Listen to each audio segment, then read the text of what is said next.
How's it going, everybody? This is Dan Gordon. Today I'm at home and I'm going to be showing a pull workout that I'm doing on my balcony using just a pull-up bar. I'm going to use a weight vest as well, just to add a little bit more resistance, but the goal is that we are going to improve our pull-up strength.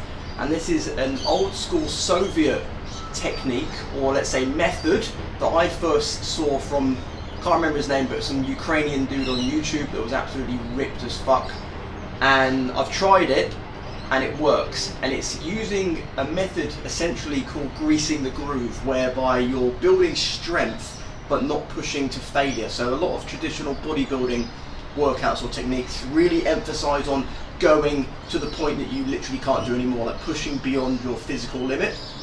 Whereas a greasing the groove method, which is designed not to build hypertrophy, which is muscle mass, this is more to build strength. This is to ultimately help you do more pull-ups and make them easier. So in simplistic terms, the goal of this is to help me achieve more pull-ups. So why is this useful for you? If you're someone that is hitting a plateau, let's say you can only do 5 pull-ups, 1 pull-up, 10 pull-ups, whatever that number is for you, if you try a method such as this, then the likelihood is that it will help you do more pull-ups. Simply that. So this is called the W workout. So what we're going to do, I'm going to put a little W on the screen here. We're going to set a goal to do 5 pull-ups, 4 pull-ups, 3 pull-ups, 2 pull-ups, 1 pull-up, 2 pull-ups, 3 pull-ups, 4 pull-ups, 5 pull-ups, 4 pull-ups, 3 pull-ups, 2 pull-ups, 1 pull-ups, 2 pull-ups, 3 pull-ups, 4 pull-ups, 5 pull-ups. So it creates that W. Now you can stick to 5, you can do 6, 7, 8, 9, 10, whatever you want to do. So you can keep increasing the intensity to suit wherever your current strength level is. So I'm going to stick with 5, but I'm going to make it a little bit more difficult by putting a weight vest on. So I'm going to add another 20 kilograms. So let's see how we go. Here we go. It's actually a 30 kilogram weight vest, but it's got like individual kilogram, what do you call them, like individual kilograms that you can basically insert in these little sections here. So I've just taken out 10 kilograms, which leaves me with 20. Even putting it on is a bit of a mission. So now my weight is about 70 kilograms. So this is going to make my weight 90 kilograms. So there we go. So we're going to start with 5, and then we're going to have a quick break between, then 4, 3, 2, 1, 2, 3, 4, 5, so on and so forth.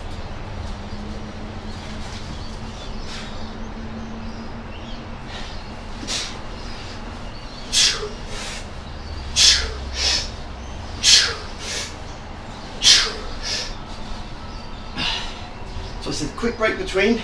Even though I can do more than 5 now, I'm not going to overdo it. I'm not going to exert too much energy now, because I know, having done this before without a weight vest, this is the first time with a weight vest, it gets really hard really quickly.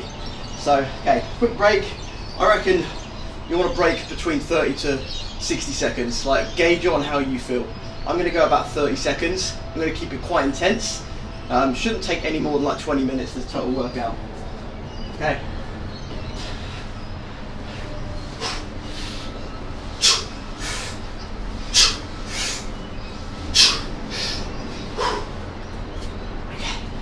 That's 4.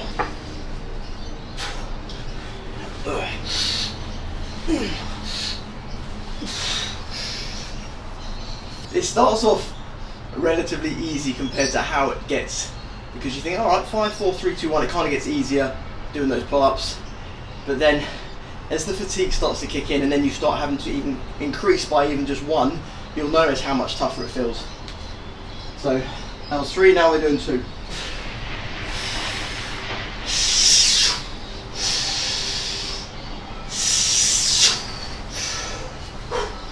And what we want to do is we want to do proper pull-ups. So fully pulling as high as you can, squeezing your elbows in, squeezing your shoulder blades together, and then once you're basically going to a full hang, you want to really extend your arms. You don't want to keep the kink, you don't want to do all these fake half pull-ups that people are counting as full reps, they're not. Do it properly. Fully extend the arms and then pull back up. Try not to use any momentum if you can help, like not kipping up and really kicking, because we want to use strength. And obviously momentum and kipping and everything like that has a place, but for this particular workout the goal is to build more strength so that we can do more pull-ups. So keep strict form, do it properly, use your breath like we do on all these exercises, using the power of your breath. So as you're pulling,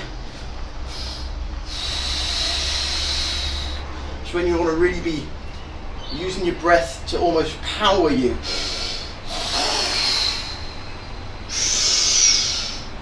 That kind of mechanism. Right, one.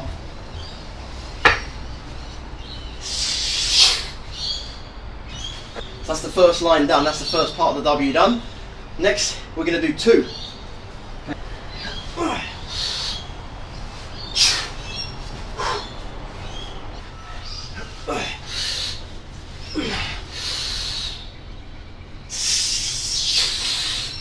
Now really, to get the most out of each pull-up, you've got to think about it as a full body movement. You're not just pulling with your arms, because if you're just going to pull your whole body with your arms, like obviously you can do that, but it's going to make the movement a lot more difficult. So you really want to be thinking that your whole body is one solid unit. So effectively, you're trying to squeeze and engage everything, because you can maximize the full strength and power from the body for that one singular movement. So instead of just your arms pulling, you're thinking, right, I've got my glutes helping me, squeezing my glutes and squeezing my core. So that's the most simplistic way to think about it. Just really squeeze your whole body with the breath, and don't be afraid to let out any rage, anger, like really go for it. Like I spoke about in my last video, if you watch that. Don't be afraid to just fucking go for it. Okay.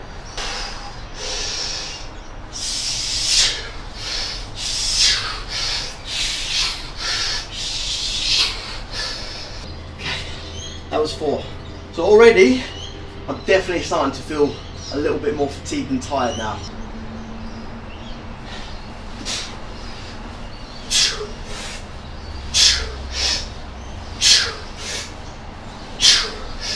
Now we're doing 4.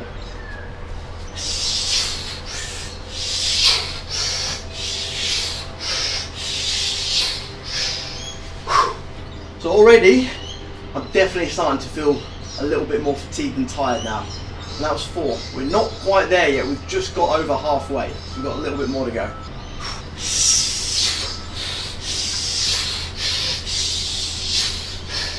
That was 3. On to 2. You know, even just standing with the weight vest, it like feels way more tiring. Just adding another 20 kilograms. I think next time I'll do the 30k. I'll just go all in and just do 30 kilograms.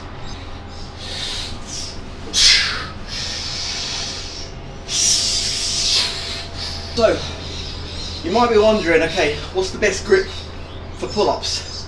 Which positioning should I have my hands? That's a good question. Now, there's no right or wrong way. It really depends on just what you want to work. There's multiple different grips. If you just want to stay safe, go for the standard shoulder width grip. And essentially, although predominantly you're going to be working a lot of your back muscles, so your lats, you know, the muscles that give you the wings, your traps, so your mid and even upper traps and lower traps as you're kind of squeezing your shoulder blades together, your rhomboids, so these are all muscles kind of in your upper to mid back, as well as your rear delts, these ones here, at the back of your shoulder.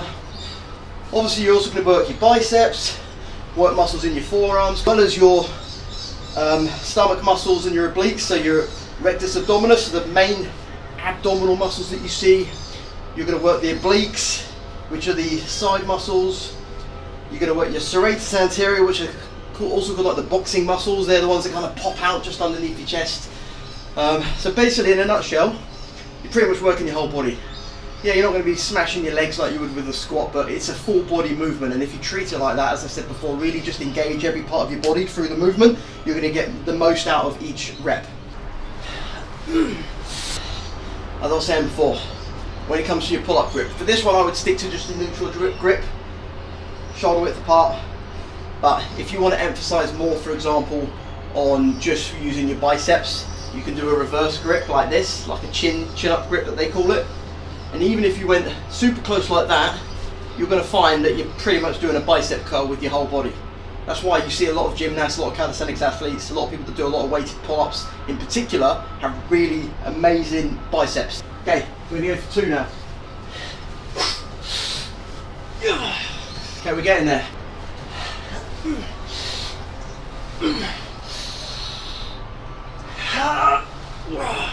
3. I feel like today's a good day. I probably had a bit more energy than I realised. I probably could have done like 6, up to about 6 or 7. So in future videos I'll do this again, but I'll just keep increasing the number and weight and see how we go from there.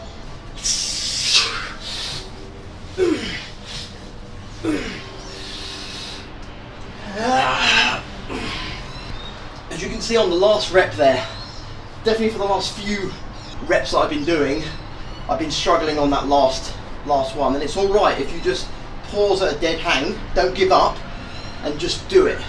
So through this exercise, if you're finding that you really can't do any more, then it is okay to have a little break. So even if you have to just stop for a second and just complete it, as long as you get it done, and even time yourself doing it and think, right, how quickly did I do it?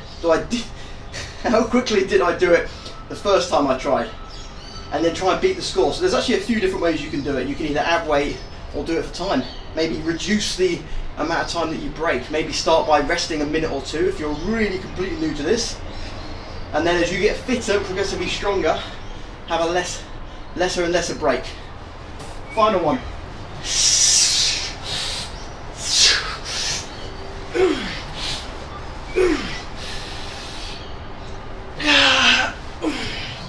There we go. We have completed the W workout from start to finish, plus 20 kilograms. I hope you enjoy it. Let me know how you get on. Write in the comments. If you do like this video, you want to see more of what I'm offering, what I'm talking about, then subscribe, and I'll see you on the next video.